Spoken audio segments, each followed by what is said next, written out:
I went to the garage to help, but my girlfriend's older sister had other plans. And suddenly, it wasn't about the car anymore. The day started like any other, or at least I thought it would.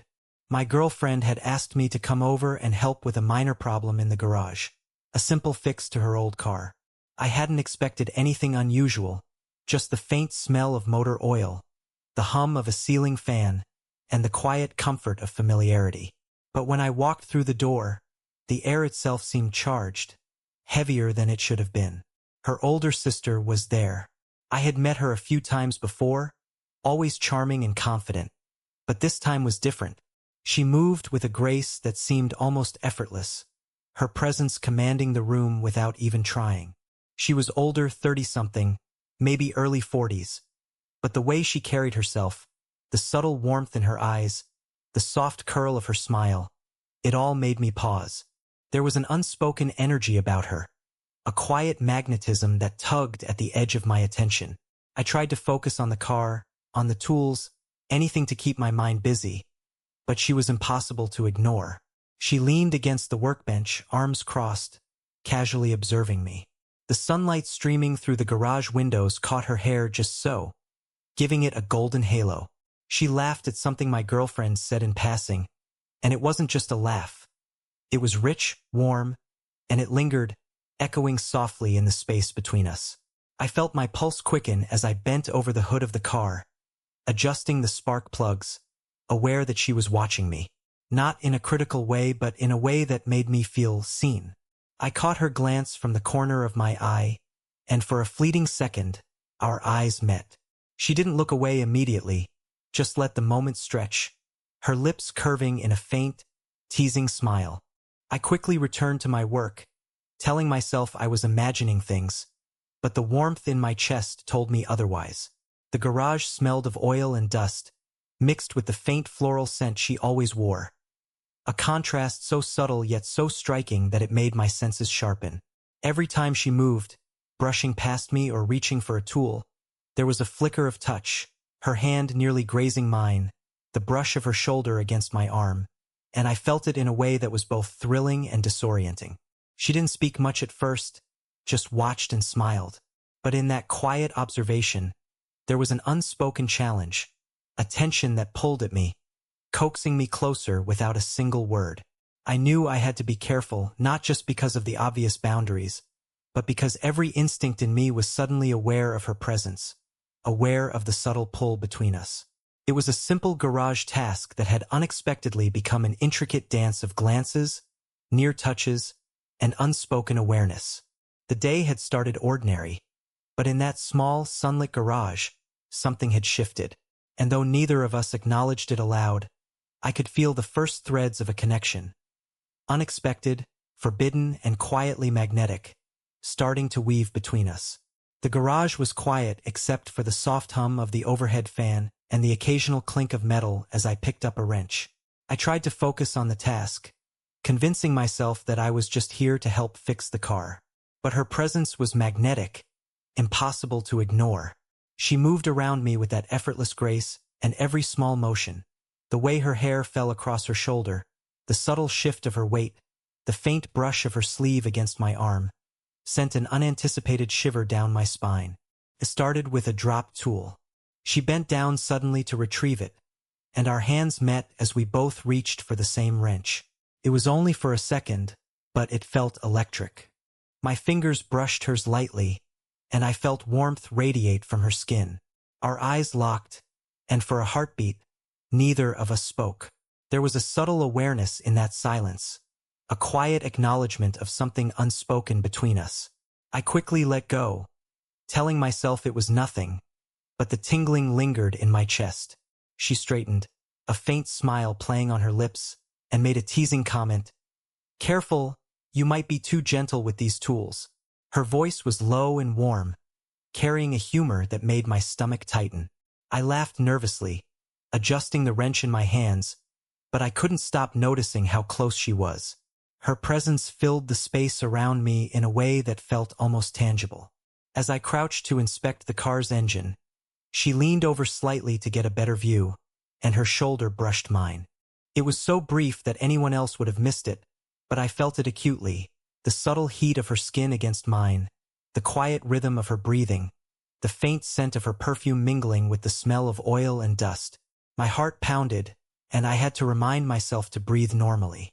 Her laughter came again, soft and melodic, as I fumbled with a stubborn bolt. She reached out, almost instinctively, to guide my hand. Her fingers lingered for a moment longer than necessary, tracing the movement gently.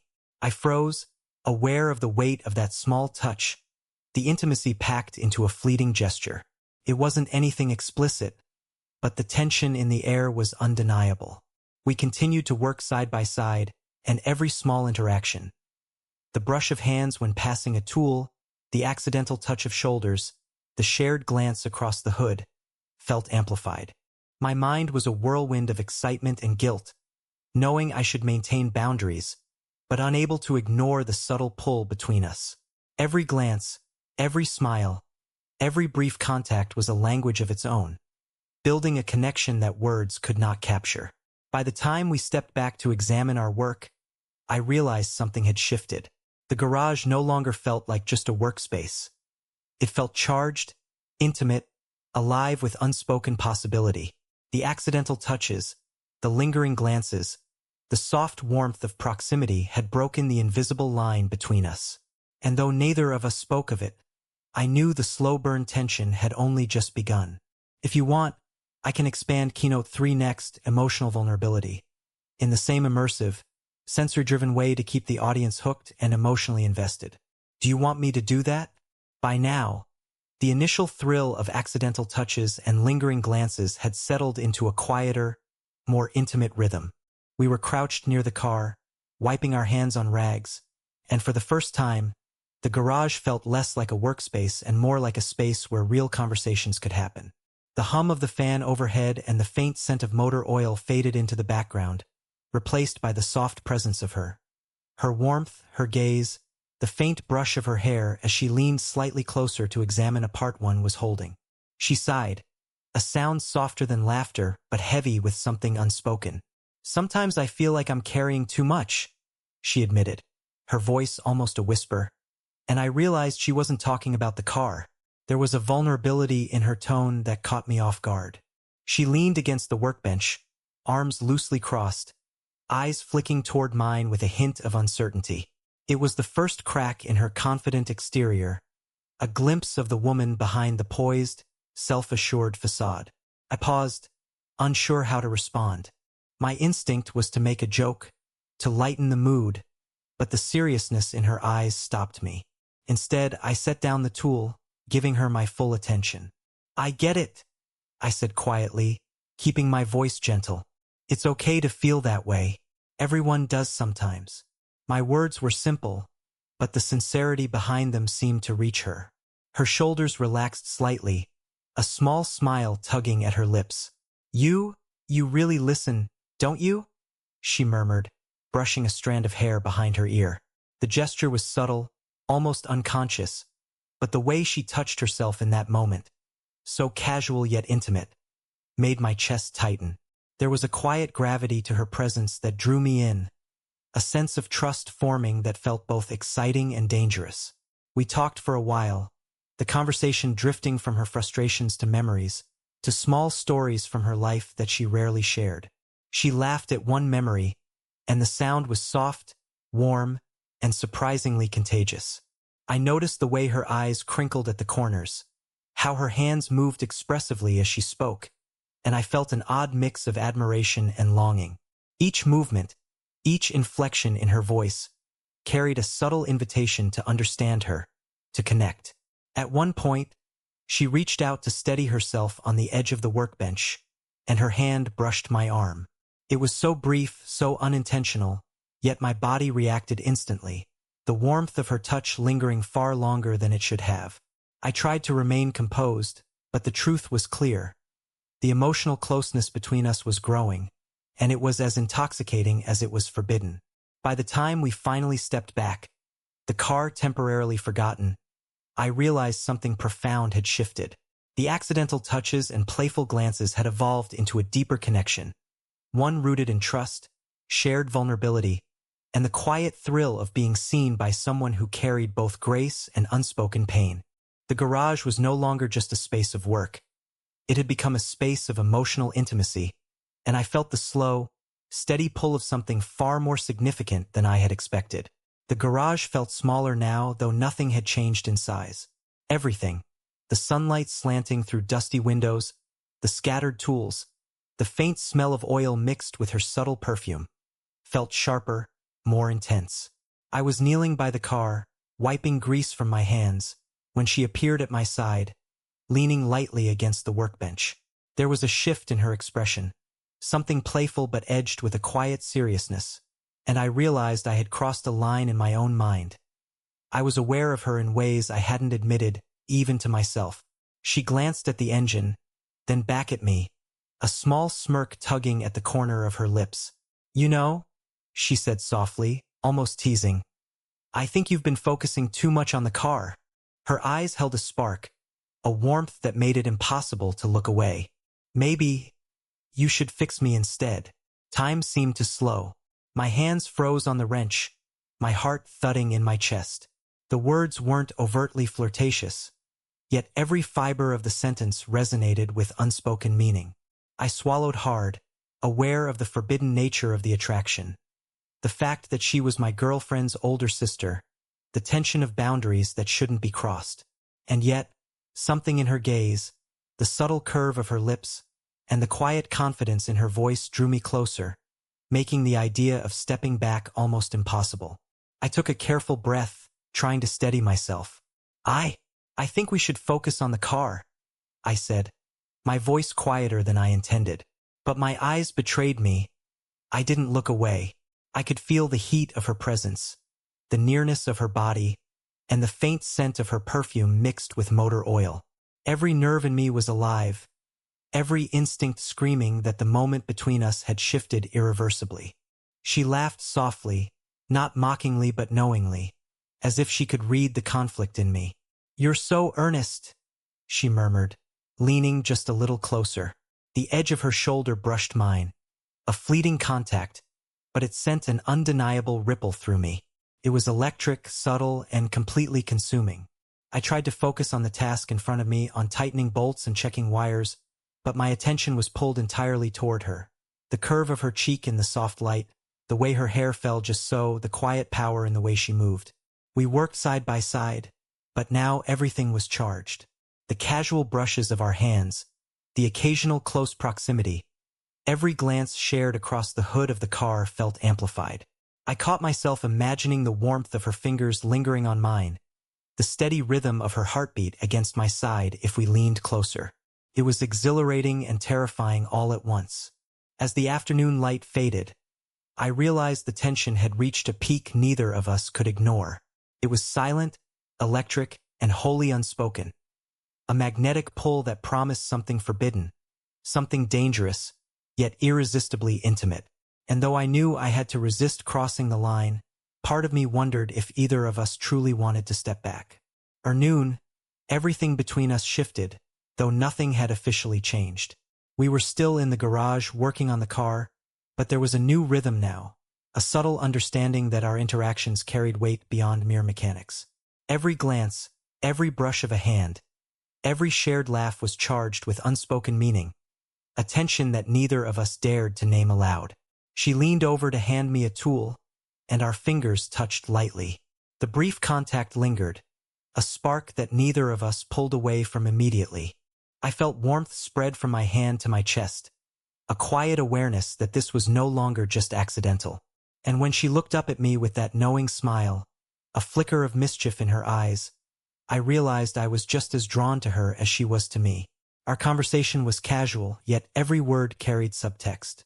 She teased me about my concentration, and I fired back with playful quips, but beneath the humor, there was a tenderness growing between us.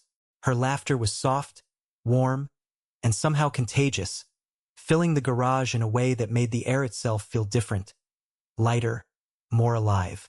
I caught myself noticing details I hadn't before. The subtle curve of her neck, the way her fingers lingered on the edge of a tool, the quiet steadiness of her breathing when she thought I wasn't paying attention. We found ourselves working closer than necessary, leaning over the engine together, our shoulders almost brushing every time we shifted. Each accidental touch was electric, yet innocent.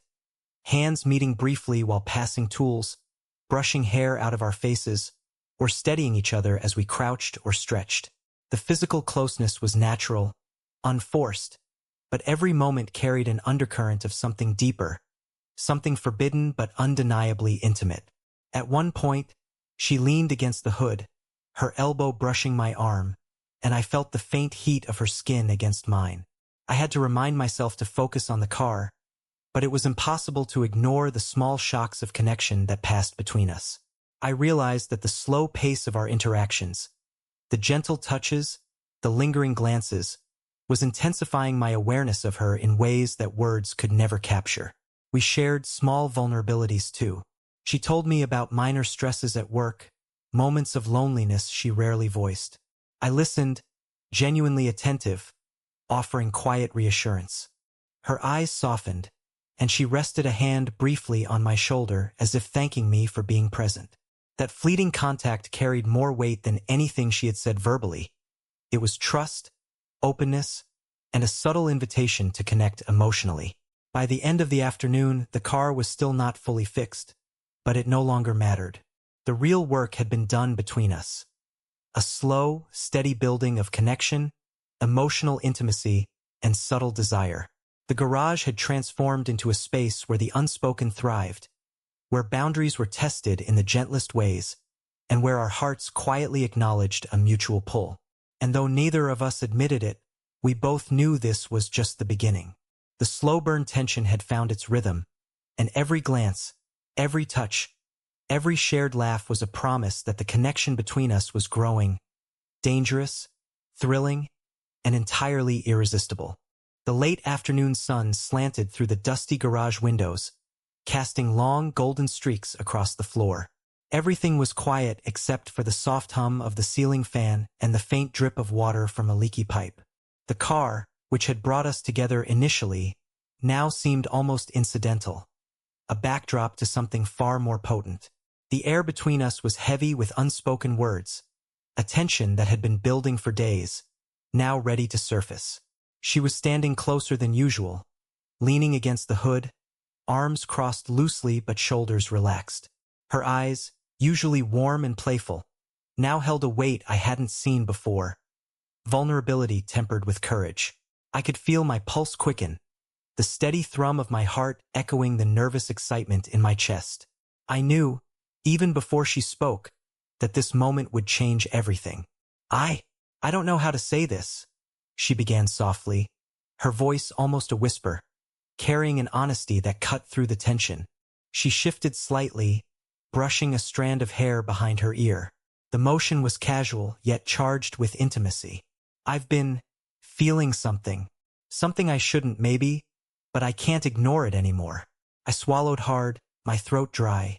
Every instinct told me to step back, to remind myself of boundaries, but the sincerity in her eyes made that impossible.